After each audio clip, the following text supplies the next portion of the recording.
Welcome to Women of a Certain Stage, the podcast redefining how we think about menopause. I'm your host, Lauren Turin, a passionate advocate for breaking the stigma and empowering individuals to navigate this transformational stage of life with confidence and clarity. Here, we're diving into a new era of menopause support, featuring expert advice, real-life stories, and actionable insights. Whether you're curious about building your personal menopause plan or you're looking to make an impact, you're in the right place. Let's embrace the change together. I am super excited about having time to connect with you today, Niamh, because when I saw you present at the event earlier this year, I was absolutely blown away with your story, with what you're doing work-wise, and I think I made a beeline over to speak to you as soon as you were finished to say, how can I help? So I'm really excited about our conversation. But before we dive into this, can you just let people know that are listening a little bit about who you are, what your background is, and how we came to meet? Yes, yeah, sure. And I do remember that because you came straight over and I remember just being like, wow. And you were like, will you come on my podcast? And I thought, I can't believe that because I was so nervous about public speaking. So thank you so much for having me on. So my name is Niamh, and at that event as well, I put on the first slide that I'm on a mission, and that mission is to improve menstrual education and access to period products. Because back when I was doing my dissertation during my master's, I interviewed people from 12 different countries, and all of them had limited menstrual education. Some of them had none, some of them had some, but all of them had limited menstrual education. And it really does affect the way that you can relate to your body, you understand your body throughout your life course. And so I was just sitting with this research and all of these new pieces of sort of scholarly work that was coming out about sort of menstrual health in the public space, that I thought there's really a movement here. This is not just me with some sort of random opinion on periods. There is a whole movement to really change this, and from that point on I was like, this is my career, this is what I'm going to do. So now I've landed up in egal pads on a roll, and it's kind of the perfect storm. So yeah, that's Amazing. a bit about me. So but why menstrual cycles? What is it that drew you to be interested in that as a topic? I've always struggled with painful periods, and I always remember feeling really embarrassed about saying I have period pain, particularly to males. I was fine talking about it to girls, and I was at a girls' school, and talking about your periods was quite sort of fun. It was interesting who's got their first period and sort of how do you use a tampon and all that kind of stuff. But I was always really stressed talking about it with men. And I think when you're in pain and you don't feel like you can actually say what's going on to your body, there's something really wrong about that on so many different levels. So that's one of the reasons I was kind of always sort of interested in the topic, because as I got older I was like, this is not really fair, and also what's going on with my body. And at the same time as that, I had really bad acne as a teenager, and I feel so grateful that I wasn't bullied at school and I didn't have a hard time about having acne. But it was personally, it's really hard to wake up and see your face and be in pain as well with acne. And I would always just be like, we'll just go on the pill. And I was like, something's wrong with me. Like, something must be wrong with my body. Then I did get a diagnosis of PCOS, but again, didn't really know how to manage it, apart from you're not really meant to eat carbs, and the pill again. And I'm like, what's going on? And so that always, on a personal note, really interested me. And then back when I did my degree, and I was doing my master's, we had to write an essay and critique a curriculum. And I thought, what curriculum am I going to critique? And for some reason, I Googled periods and India. And I don't know why I Googled it. I've always gone to India as a child. I've been to India about 10 or 11 times. And I love India. And it was the reason I wanted to study development. And I just thought, I wonder what having a period in India would be like for so many millions of people that don't have access to period products. Like, I struggle and I have access, and I have, hot water bottles and things like that. And I came across this book called Menstrupedia, and it was written by an amazing woman called Aditya Gupta. You're nodding, do you know it? Yeah. Comic book educating girls about periods, and I saw it and I thought, this is amazing. So I immediately had to find this lady who had created it, and because it was during COVID, she was running these online master courses, and so I joined one of them, and it was for menstrual educators, and people from across the world joined, and it just became the kind of start of my, wow, there's a lot of interest in this. There's also a lot of research that's coming up around it. And there's innovative ways of distributing, knowledge about periods. So that was kind of really why I then chose to write my dissertation on periods. That was Amazing. very And awesome. for people, no, not at all, but like for people that don't know what PCOS is, could you explain what that stands for and how that actually impacts people? Because obviously it impacts everyone differently, but can you just tell people a little bit more about it? Yes, well, I'll try my best. For PCOS stands for Polycystic Ovarian Syndrome, and from my understanding is, lots of people have cysts around their ovaries, but Polycystic Ovarian Syndrome is characterised if you have 2 out of the 3 things that are on a list, and one of them is acne, one of them is hair growth, and the third one is weight gain. That's what I think. And if you have 2 out of the 3, you're diagnosed as having PCOS. And so you have excessive androgens, I believe, and that's what causes acne and the excessive hair growth. And it kind of destabilizes your blood sugar levels as well. But I'm really not an expert on PCOS. I'm still just trying to figure out my own. But yeah, for me, it's presented kind of in all of those ways.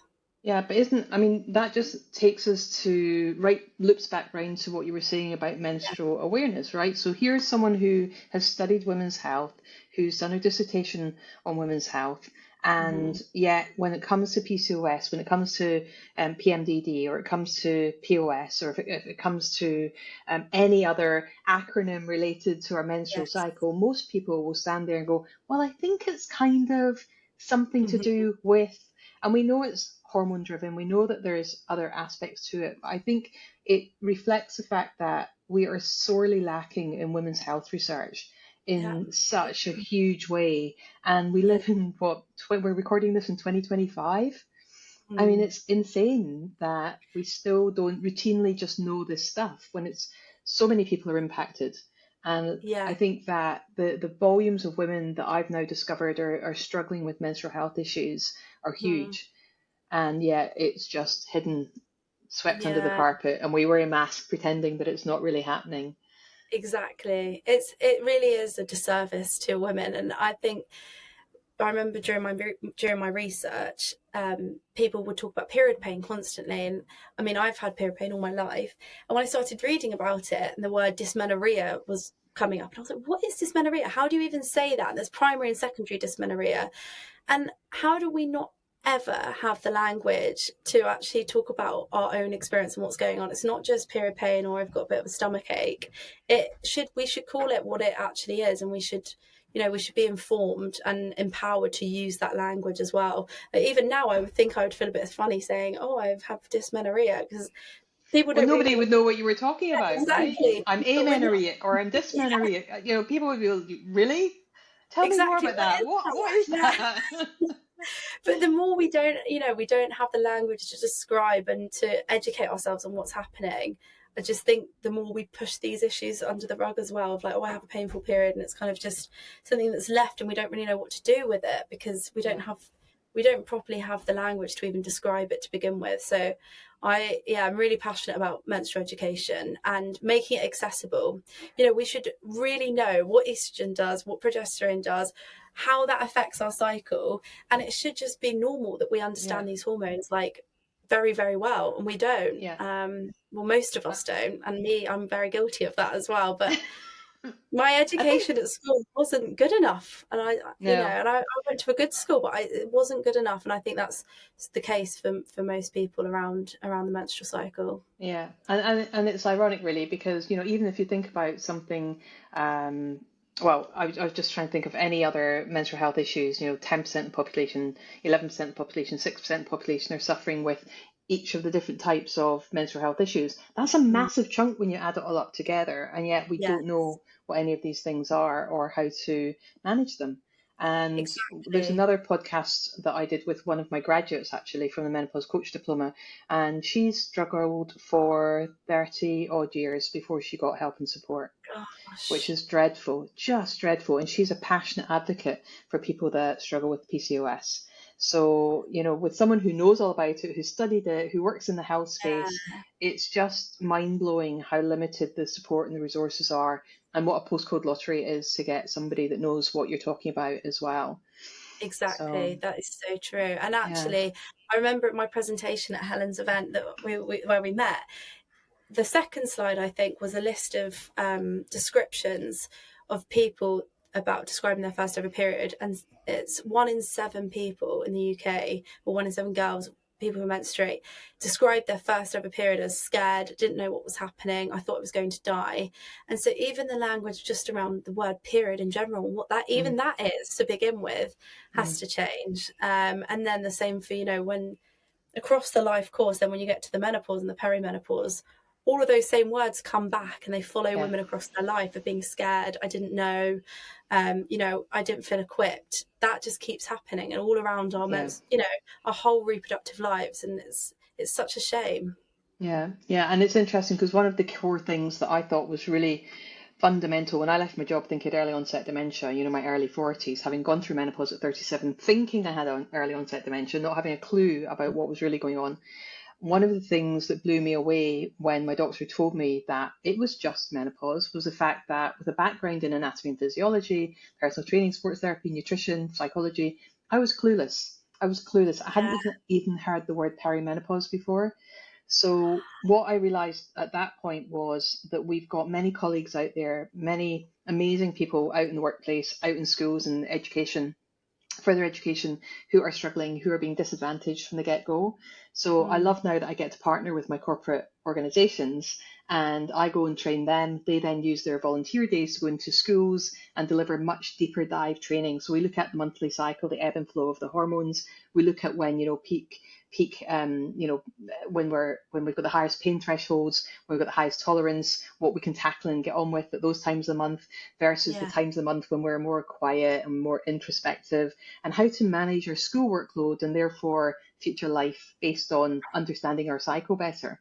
And it's so God, simple. It's not rocket yeah. science. No, it's amazing. And I love that model of other people going in and using their Yeah. volunteer days for that. I mean, that is such a great idea. And if I really wish I'd had this knowledge when I was at school, because I always remember just feeling like some weeks I just didn't want to be, I just didn't want to go to school, and it wasn't for any I just Yeah. wanted to be on my own.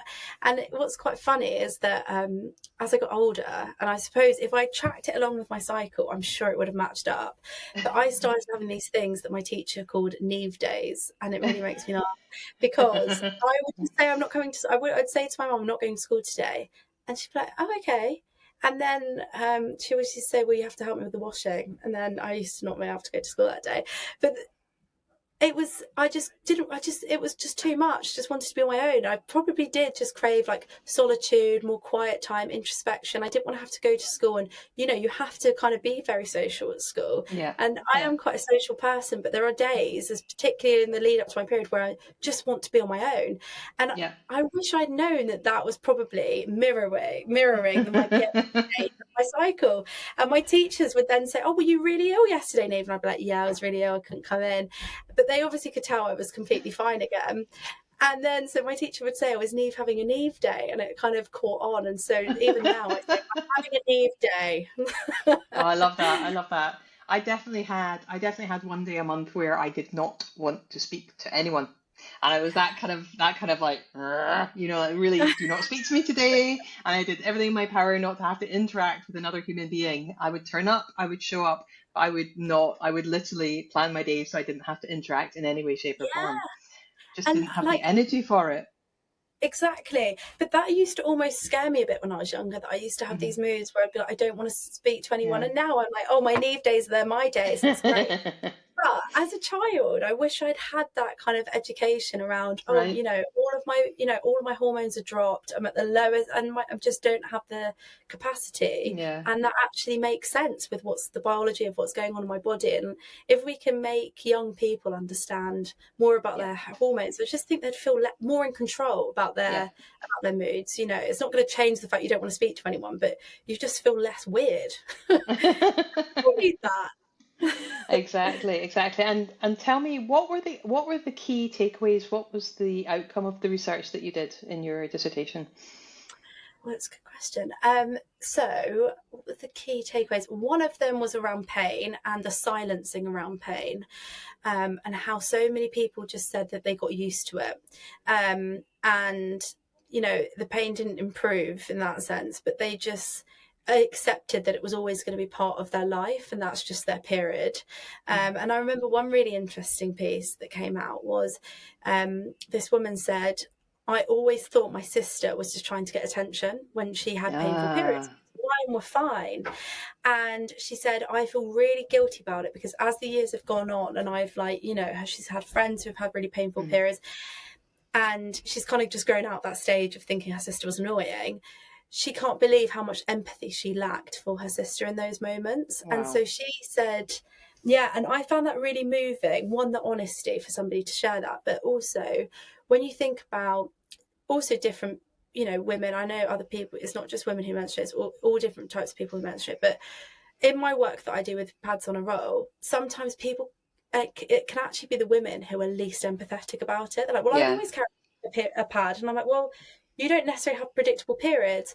But it just really opened up my mind as well to men who, you know, the importance of empathy in menstrual education, how important that is for both women and men, because that's something that you can't just talk about, you know, this is what happens. We should also be talking about it with lots of empathy and understanding. So that was really interesting. And then the second, I might have to come back to that because that was a really point, but it's been like, it's been a while. Yeah, exactly. So let's fast forward then. So we met because you were doing a presentation on EGAL on Pads on a Roll. So tell me about them. How did they come about? What are they? Why would anyone be interested in it? I mean, I was literally, as soon as you started presenting them, I was like, I had to have you know, a touch and a feel and a find out about them and introduce them to all my clients. But tell me about them. Tell everyone that's listening what they are and how they came about.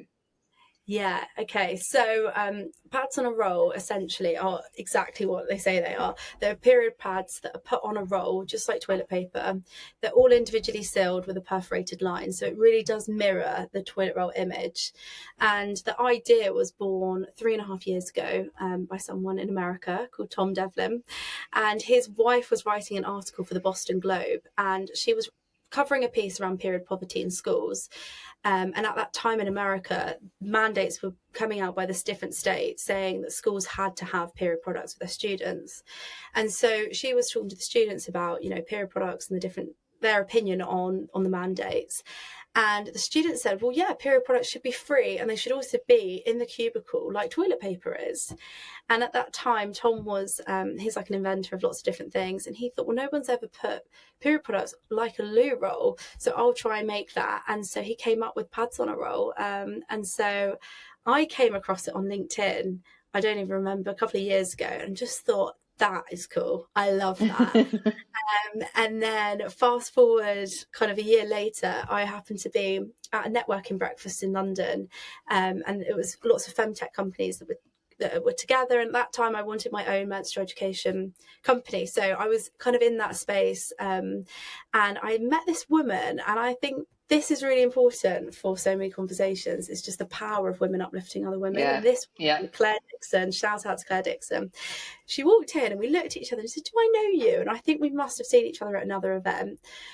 But anyway, I think we were really meant to talk that day. And so she was like, what are you up to at the moment? And I said, you know, I was wanting to put what I was doing on pause. It wasn't working, and I was just exhausted with it. And I wanted a day job I really liked again, and I wanted it in the period space, but I didn't want it too close to my business idea, so I always wanted to return to that. And I said, but a lot of period product companies are kind of reinventing the wheel, and a lot of them are doing great stuff, and I'm not discrediting that. But, you know, it's kind of the same product with different missions and different branding. But it's not changing the way that we can actually scale up period product access.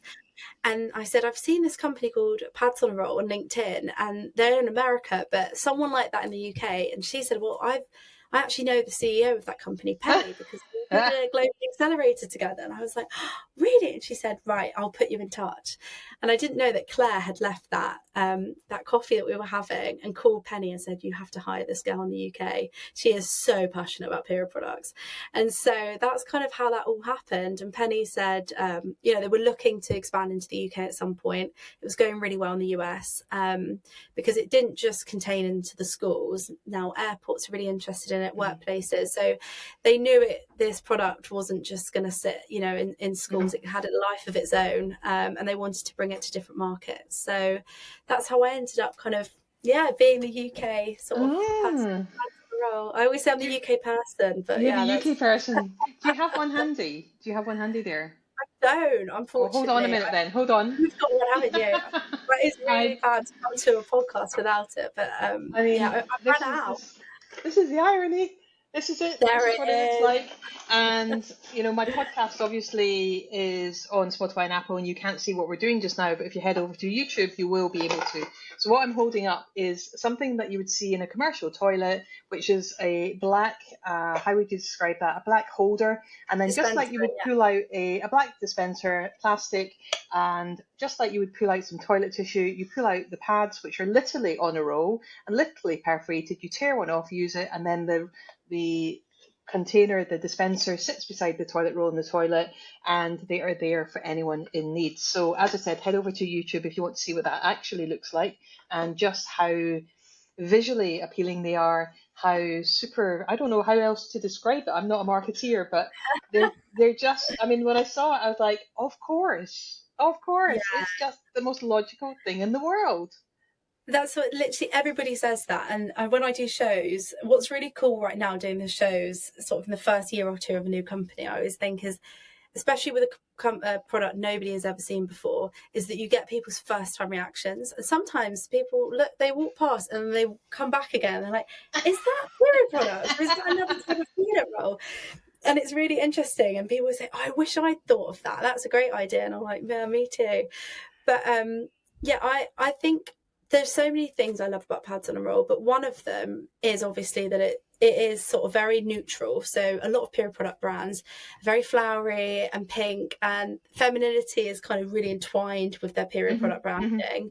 And not all people who menstruate identify as a woman, and I think it's really important to have options available for people that don't fall into that kind of category. Secondly, we expoed once next to a disability audit firm, and so they go into companies and say, okay, they brand access, and they look at lots of different things. And I said, have you got access to period products on there? And they said, yes, we do. And I said, so do you ask if they're reachable, from the toilet, or how high up are they on a wall? Because sometimes dispensers that are put quite high up on a wall, can people actually access that? And they thought, actually, no, we don't. There's so much more. And this product, this is where you can just reach it right from the toilet. It's it's the most accessible product. So that's another thing I love about it. But I think the third thing, and it kind of goes back to what I was talking about with the education, is that growing up being embarrassed about your period is a lot of the time because there's no visibility on periods in toilets or at home. It's kind of like hidden, or it's in that basket, so you're not to touch it, and you'd want to hide it from your brother. Whereas if you grew up seeing period products on a roll, just normal, right next to another toilet roll holder, which is also normal. We all understand that people need toilet roll. I think it would just normalise it. If you grew up seeing it, you wouldn't have to feel this need to hide, put a pad up your sleeve, put a tampon up your sleeve. It's kind of like, this is a period product, it's normal. And that kind of, I think it's symbolic of bringing something out from the dark that has been in there for way too long and just putting it right there. And we use 2 screws to put the pads on a roll dispenser up. And sometimes people are like, I'm not sure about the screws. But I actually say, when you leave this position in this company, it'll always be there. Like, you're changing the toilet infrastructure for the better. And actually, often some initiatives, the amount of people I talk to that fund their own baskets in toilets with period products. And I'm like, that is, 1, wrong, but 2, long term, not great, because you have to rely on the next person having goodwill. And having the also ability financially to fill that up themselves. And so this is really like changing the toilet infrastructure, which I just love, because we've got to get away from period products being seen as this is a women's issue coming from a women's budget. No, it's a facilities issue. And it made me think about, when you were talking about that, I was thinking, but one of the key ways that this has been done really well is with condoms, right? Because condoms are sold in the male toilets and they're sold in the female toilets. And, you know, who should be buying them? Who knows? I'm not going to get into that debate. But the fact is that they're typically sold in both sets of cubicles or public toilets. So if you can do it with condoms, surely we can do it with pads in a row. Maybe don't want to put pads in a row in the gents' toilets, but, you know, we should be having pads in a row in the gents' toilets because we don't know how many transgender people are in there, how many people, you know, like you said, we just don't know. So I think that there is so much to be learned here. My goodness, I think you've given people lots of food for thought. Lots and lots of food for thought. I definitely think, you know, we should be populating all toilets with these products, and I think that would just go such a long way to landing the message about menstruation, making it something that is less hidden and less, you know, something we don't have to be in fear of all the time. So no, that's so true. And you know, I think as well, to add to that, is that when we think about it being hidden, it's bad society-wise for us to keep hiding things about women's health, but also women should be able to participate in public life just as easily as a man can. And there's this amazing lady called Sakina who, Lauren, you'll know because I presented about her work. And she talks about getting her period in a museum and the rigmarole she had to go through with a dispenser in order to access a tampon. And basically she had to go through 9 different stages to get a tampon, eventually from a security guard. But you think, if that person, you know, if Sakina didn't get a tampon in that moment, she was waiting for her child to finish her exam, she has to not only have that duration of waiting with a piece of toilet roll she would have had to make a pad out of, but also it's getting home. It's somebody's actual dignity that is compromised when they don't have a basic like period pad. And I think it's trying to change people's mindset of this is a nice to have to period products should be in every single toilet facility for free. And I'm like, I will die on this hill because, you know, and I actually now I've got a few restaurants I can't now go to because they say, no, we're just not interested. I'm like, you can not be interested in pads on a roll. That's fine. You know, go somewhere else. But you can't just not be interested in the conversation. You know, how is it not part of that person's experience in a restaurant? You know, you should at least, I think everybody should be considering a period product solution in whatever organisation they're in, because everybody menstruates at some point in their life that, you know, is half the population does. So so you're definitely as passionate about this as I am about women's health and menopause, so I think that was a really great connection. Is there anything else we haven't talked about or I haven't asked you about that you'd like to add? No, I don't think so. I think you've asked great questions. I could go on and on about different things, but I think that's that is kind of the only thing that I really wanted to kind of get the message out there about, is changing the mindset from it being a women's issue to it being a facilities issue. And we're seeing that with the NHS at the moment, where, you know, budgets are limited across all different sectors, but it shouldn't land on the women's groups to get something like this going. It should be, you know, the estates that are looking at putting money towards it, and it being ring fenced, just like soap is. We don't have to debate every year whether, you know, we're going to continue with something. And that's what annoys me about the period product scheme with the Department for Education, is every year, you know, it gets renewed. Are they going to continue it? Are they not?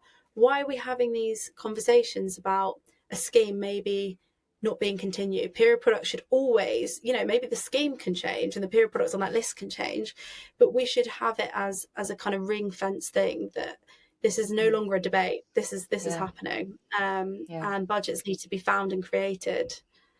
Yeah, it's a really good point about it being facilities. I think women's group carry the can for too many things, and given that people that run women's groups have got day jobs and they have other responsibilities to do before they even think about the women's group that they're involved with, it's just too much. So I absolutely love the product, clearly. And, you know, for anyone that wants to get in touch with you or find out more about it, we'll have all the information in the show notes. But what's the best way for someone to contact you? The one single way that's the easiest way for someone to contact you? Well, probably find me on LinkedIn. I'm Great. always on LinkedIn. So or my email is niamh@padsonarole.com. There we go. Niamh, thank you so much for your time today. I really Thank you. appreciate having time to chat to you, never mind anything else. And I'm super excited to hearing the feedback when everyone listens to the podcast. And I look forward to speaking to you soon. Thank you so much, Lauren. It's been great. Thank you for joining me on Women of a Certain Stage. I hope today's episode inspired you to think differently about menopause and the incredible opportunities this stage of life brings. If you enjoyed this episode, please share it with 3 friends who need to hear this message. Don't forget to like, subscribe, and leave a review. It helps us reach even more people. You can connect with me on LinkedIn at Lauren Turin, or visit our website at womenofacertainstage.com to learn more about menopause coaching, inspiring events, and corporate training. Until next time, let's continue making a difference, one conversation at a time.